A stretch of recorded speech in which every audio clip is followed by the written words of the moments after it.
স্ত্রীকে পাশে রেখে স্ত্রীর প্রতি মনোযোগ না দিয়ে ফোন চালানো কিছু বলেন হুজুর। এই রোগটা, এই ব্যাধিটা আমাদের সমাজে প্রকট আকার ধারণ করেছে। এই কাজগুলো স্বামীরা যেমন করেন, স্ত্রীরা তেমন করেন।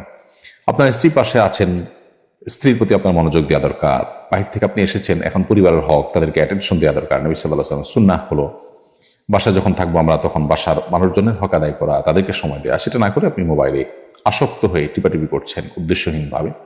এটি অবশ্যই আপনার পরিবারের প্রতি আপনার অবহেলা, অমনোযোগিতা এবং দায়িত্ব জ্ঞানহীনতা, যেটি কোরআন যে আল্লাহ নির্দেশ করেছেন, আশিরুহুন্না বিল মারুফ, তোমরা তোমাদের স্ত্রীদের সাথে সুন্দরভাবে দিনাতিপাত করো, যথাযথভাবে দিনাতিপাত করো, এটি তার বিপরীত। যার কারণে একজন আদর্শ মুসলমান এটি করতে পারেন না। ঠিক একইভাবে একজন স্ত্রী তার স্বামীর হক আদায় না করে তিনি ঘন্টাকে ঘন্টা ইউটিউবে, সোশ্যাল মিডিয়াতে, বিভিন্ন গ্রুপ ইত্যাদিতে এঙ্গেজ হয়ে আছেন। পরিবার, সন্তান সন্ততি, নিজের স্বামী, তাদের প্রতি যেভাবে মনোযোগী হওয়া দরকার, তাদের প্রতি যেভাবে মনোযোগী থাকা দরকার, তাদের জন্য নিজেকে প্রস্তুত করা, তাদের সাথে এঙ্গেজ থাকা যতটা প্রয়োজন, সেটা না করে তিনি মোবাইল ফোনে কিংবা টেলিভিশনে কিংবা সোশ্যাল মিডিয়া ইত্যাদিতে খুব বেশি সময় তিনি ব্যয় করছেন। তিনিও একই ভুল করছেন এবং একই অপরাধী। তো এই জায়গাটাতে আমাদের এই ব্যাধিটা দূর করা দরকার, যে সোশ্যাল মিডিয়ার আসক্তি কিংবা মোবাইল ফোনের টিপাটিপি, এটা যেন আমাদের পরস্পরের প্রতি যে কর্তব্য আছে, সেই কর্তব্যের জায়গা থেকে আমাদেরকে সরিয়ে না দেয়। আমরা যেন আসক্তির জায়গা চলে না যায়। আসক্তির জায়গা চলে গেলেই কিন্তু কর্তব্য জায়গা থেকে সরিয়ে দিবে।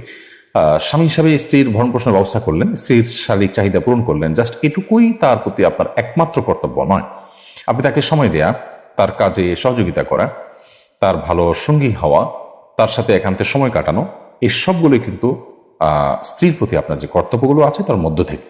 সো সেগুলোর ব্যাঘাত সৃষ্টি হয় বা সেগুলোকে আপনাকে আদায় করতে দেয় না, সেরকম কোনো কাজ আপনার মধ্যে যদি থাকে, সেটা নিয়ে আপনার বারবার ভাবতে হবে, সেখানে সংশোধনে আনতে হবে। এই সোশ্যাল মিডিয়ার আসক্তি, মোবাইল ফোনের অতিরিক্ত ব্যবহার, এটা আল্লাহ থেকে আমাদেরকে দূরে সরাচ্ছে, বান্দার হক নষ্ট করাচ্ছে, জাহান্নামের দিকে আমাদেরকে নিয়ে যাচ্ছে। বিধায় বিষয়টা খুবই সিরিয়াস।